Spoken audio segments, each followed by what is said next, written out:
అంటే అత్యధికంగా ఉన్నటువంటి ఎస్సీ ఎస్సీ బీసీలకు సంబంధించి ఇక్కడ విద్యార్థులు ఎవరు చదువుతారు అంటే ఇక్కడ కింది వర్గాల వాళ్ళే చదువుతారు. అంటే వాళ్ళకు సంబంధించి ఎటువంటి కార్యకలాపాలు జరగొద్దు. ఇటువంటి లంగా కథలు పడతా ఉన్నారు కొంతమంది ఆఫీసర్లు.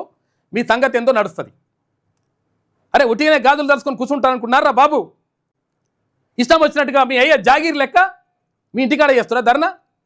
యూనివర్సిటీ అనేటువంటిది ఉద్యమాల వేదిక. అది ఉస్మానియా యూనివర్సిటీ అనేటువంటిది ప్రపంచంలో ఎక్కడ ఏ అన్యాయం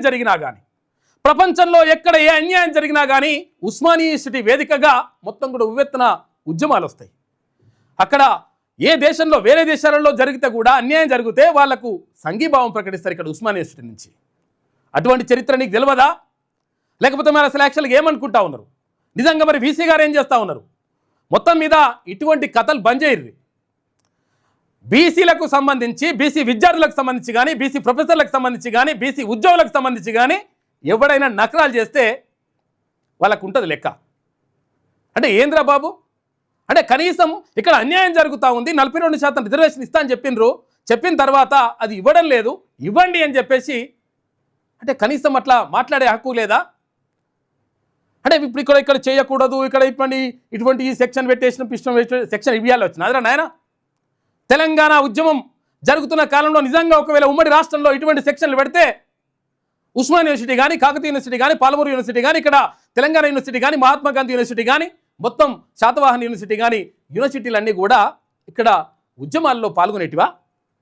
తెలంగాణ రాష్ట్రం సాధించేందుకు ప్రత్యేకంగా చేసినవి ఉద్యమాలు ఇక్కడ యూనివర్సిటీ వేదికగా జరిగినాయి. అరే అంతా వదిలిపెట్టేసి నేను ఇష్టం వచ్చినట్టుగా మేమేదో మునగాళ్ళం ఆయన ఒక ఆయన రెడ్డిని తీసుకొచ్చి పెడితే ఈ కథ పడతా ఉన్నాడు ఆయన. ఇవి బంద్ చేయి, 100% ఇవి బంద్ చేయి. నువ్వు ఇట్లా ఇంకా నకరాలు చేసి వాళ్ళని అరెస్ట్ చేస్తాం, ఫిరెస్ట్ చేస్తాం, కేసులు పెడతాం, ఇటువంటి అంట జరుగుతూ ఉన్నాయంట. ఇటువంటి లంగా కథలు బంద్ చేయి. ఈ యూనివర్సిటీలే కాదు, ఏ యూనివర్సిటీలు అయినా సరే. అక్కడ కాకతీయ యూనివర్సిటీ కానీ, శాతవాహన యూనివర్సిటీ కానీ, ఇక్కడ పాలమూరు యూనివర్సిటీ కానీ, మహాత్మా గాంధీ యూనివర్సిటీ కానీ, తెలంగాణ యూనివర్సిటీ కానీ, ఇక్కడ తెలంగాణలో ఉన్నటువంటి JNTU కానీ, ఇంకేది కానీ. ఎందుకురా బాబు? మీకు తీసుకుపోయి ఆడ కూర్చోబెట్టినందుకు నువ్వు ఈ కథలన్నీ పడుతుంది. యూనివర్సిటీలో ఉన్నటువంటి బీసీ ప్రొఫెసర్లు ఒక్కసారి మరి చూసుకుంటే ఎట్లుంటుందో చూడు లెక్క. ప్రొఫెసర్ కాదు, విద్యార్థులు చూసుకుంటారు నీ సంగతి ఏందో.